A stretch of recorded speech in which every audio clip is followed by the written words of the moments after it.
I never thought my life would change that night in Fairbanks, a small town in the heart of Alaska. Have you ever wondered if the weather can be controlled? If the most devastating storms or the harshest winters are nothing more than the result of something planned? I didn't believe it either, until I stepped into one of the most secret programs ever created. They called it HAARP. I remember the first moment I heard that name. For most people, HAARP was nothing more than harmless scientific research. But I was about to discover that behind those giant antennas and cables cutting through the sky, something much bigger was hidden. A weapon capable of manipulating nature itself. And if I dared to speak, it could put at risk not only my life, but the lives of everyone I loved. But here's the question. What would you do if you held secrets powerful enough to change the fate of humanity? Would you stay silent, pretending nothing happened, or would you risk everything to reveal the truth? That's the choice that still haunts me today. As I walked through those metallic corridors, I felt the weight of history pressing on my shoulders, the echoes of the scientists who came before me, the unanswered questions, the curious eyes that would never see daylight again. All of it followed me like a ghost. And now I need to share this with you, because maybe what I saw inside HAARP wasn't just science. Maybe it was a glimpse of something that should never have been created. Before we go on, tell me, where are you watching this story from? Write your city in the comments. And if this topic sparks your curiosity, make sure to subscribe right now. You won't want to miss what's coming next. At first glance, Fairbanks seemed far too peaceful a town to hide any secrets. Its narrow, snow-covered streets gave the impression that nothing there could possibly be tied to high-scale military experiments. But I learned early on that the silence of a small town is often the perfect curtain to conceal the noise of machines that should never exist. I had arrived as a young researcher, invited for my technical knowledge in atmospheric physics. The invitation felt like an honor, but deep down, something told me that this work carried more than simple measurements of waves and magnetic fields. There were eyes that looked too serious, ID badges that couldn't be read, and silences that weighed heavier than words. It was during that time that I met two people who would completely change the course of my journey. The first was Michael, a veteran engineer in his 50s, with calloused hands and watchful eyes. He spoke little, but every sentence seemed to conceal a layer of forbidden knowledge. The second was Emily, a young scientist about my age. She had that spark in her eyes, the kind of glow that only someone who truly believes science can save the world carries. But there was also a shadow in her smile, as if she knew she was playing with forces no human being should ever touch. That first winter in Fairbanks, we spent entire days inside the facilities, surrounded by cables, antennas, and computers that never stopped processing data. The building had no windows. The only sense of time came from the watch on our wrist or the exhaustion piling up.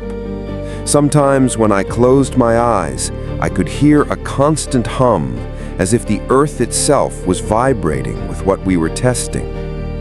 The strange part was that every time one of the experiments was carried out, the town seemed to change. There were nights when the sky grew brighter than usual, even without the moon.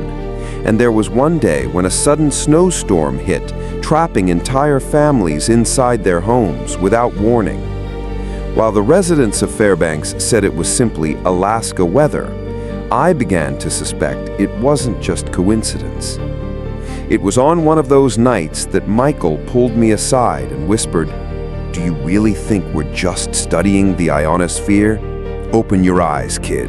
What we're doing here could change the fate of entire nations." I froze. It was the first time anyone had dared to say out loud what I had only allowed myself to think in silence. Emily, on the other hand, seemed torn between her heart and her duty. If we truly can alter weather patterns, this could end hunger in many places, but it could also create wars beyond anything we can imagine. With every word she spoke, I felt the weight of the dilemma drawing closer. And me? I was caught between curiosity and fear, between the honor of taking part in something so grand and the anguish of realizing we were tampering with invisible gears that sustain life on this planet. What began as mere science was already transforming into something much greater and far more dangerous. And now I want to ask you, if you were in my place, what would you do? Would you continue the research, believing in the positive side, or would you walk away before it was too late? The first weeks in Fairbanks had already shown me that something was wrong, but it was on a freezing January night that everything truly changed. I remember it like it was yesterday. We were in the middle of what seemed to be a routine test, adjusting frequencies and monitoring the ionosphere, when suddenly the screens began flashing red. Subtle alarms went off, and a heavy silence fell over the control room. At that very moment, a powerful wind rattled the reinforced windows. The antennas outside glowed with bluish tones, as if they were drawing energy straight from the sky. I didn't know if this was cutting-edge science or some kind of technological sorcery, but one thing was clear. We weren't just observing the weather, we were controlling it. That's when Emily ran toward me, her eyes wide open. "Did you see that? This wasn't in the calculations." She looked terrified, yet fascinated at the same time. Michael, on the other hand, didn't look surprised at all. He simply pressed his lips together and muttered, "Now you understand. This was never about research. It's about power." In the days that followed, rumors started circulating among the younger scientists. Whispers about secret reports being sent straight to Washington, about orders coming from generals we never once saw in person. Suddenly, our work was no longer pure science. It had become a piece in an invisible game of chess. I found myself waking up in the middle of the night with the eerie sensation of being watched. It was an irrational fear, but impossible to ignore. And it didn't help that some of my colleagues simply vanished without explanation. One day they were in the labs, the next, no one spoke of them again, as if they had never existed. That's when I began questioning my own choices. Was I helping to build a tool meant to protect humanity, or a weapon capable of destroying it? Emily seemed increasingly torn. "If this project falls into the wrong hands, there will be no turning back," she confessed to me one night, her voice nearly breaking. Michael, however, seemed resigned. "Weather control is the next arms race. Like it or not, we're in the middle of it." And do you know what the most disturbing part was? The city itself began to react. Subtle signs like sudden blackouts, power failures, and even reports of auroras appearing at unusual hours started to unsettle the townspeople. They didn't know it, but every phenomenon was connected to the tests happening inside those facilities. I could no longer see Fairbanks the same way. That quiet town, which once seemed protected by its cold and isolation, now looked to me like a ticking bomb, ready to explode. Each step we took brought us closer to something we might not be able to control. And here's what I need to ask you. If you stood before such a dangerous truth, would you tell the world or keep the secret to protect yourself? I thought I had already seen enough to lose sleep for the rest of my life. But the true turning point was still to come. It was February, the peak of winter in Fairbanks, The cold sliced through skin like blades, and the entire city seemed to sleep under a thick layer of snow. Inside the facility, however, tension was at its highest. A large-scale test had been authorized. No one explained the details, only that it was necessary to prove the project's efficiency. That night, the laboratory was packed. The monitors showed graphs I could barely follow. The antennas vibrated, and the air itself seemed to carry electricity. Emily, beside me, clutched a notebook to her chest as if it were an invisible shield. Michael, on the other hand, kept his eyes fixed, like a man who already knew what was about to happen. Then it happened. A thunderous boom shook everything around us, as if the sky itself had split in two. The lights flickered, and for a few seconds, the entire room was swallowed by darkness. When the power returned, alarms blared non-stop, and the faces around me were pale. We rushed to the reinforced window, and what we saw outside will never leave my memory. A colossal storm was forming over Fairbanks, so intense it seemed alive. Lightning ripped through the sky in silence, as if sound itself was too afraid to follow. The storm had not been forecast. It had been created. Emily whispered under her breath, "My God, we did this." Down below, the city began to feel the first signs of chaos. Power lines collapsed, houses were buried in snow, and entire families were trapped inside their own homes. All of it caused by a test that never should have happened. It was in that moment I realized the full truth. HAARP wasn't just capable of manipulating the ionosphere. It could control, generate, and intensify weather events on a catastrophic scale. And the most terrifying part? It was all intentional. After the storm, we were summoned to an emergency meeting. A cold, steady voice, belonging to someone none of us had ever seen before, filled the room. A man in a dark suit, no badge, no identity. He looked each of us in the eye and said, "Nothing that happened here can ever be disclosed. The experiment was successful. Now you understand the importance of silence." At that moment, Emily broke down. She sobbed quietly, while Michael clenched his fists. Inside, I felt my world collapsing. How could I ever go back to a normal life after witnessing something like this? How could I live knowing we were holding an invisible weapon powerful enough to bring entire nations to their knees? That was the night I understood there was no turning back. I was no longer just a curious researcher. I had become a witness to something that could change the course of history. And here's what I need to ask you. If you discovered that weather could be used as a weapon, would you reveal the truth to the world, even at the risk of your own life? Or would you remain silent, trying to protect yourself? After that storm, nothing in Fairbanks was ever the same again. The city looked like a war zone. Streets blocked by snow, power towers destroyed, and entire families struggling to survive the cold. But inside the HAARP facility, the discussions weren't about how to help. They were about how to repeat the experiment on a larger scale. That's when the tension inside me exploded. I couldn't believe what I was hearing. They spoke about strategic viability, about gaining advantage over rival nations. Not a single word about the people suffering outside. Emily, her eyes red from crying, raised her voice for the first time. "You're turning science into destruction. This isn't research, it's war." The silence that followed was suffocating. The man in the dark suit, the same one who had ordered our silence days earlier, looked at her as if she were nothing more than an annoying insect. "War is just another form of science, Doctor, and you are here to serve a greater purpose." At that moment, I realized either we accepted being accomplices or we would become enemies. Michael pulled me aside and spoke in a whisper, barely moving his lips. "We have to get out of here, but not alone. We need to take proof." His plan was insane.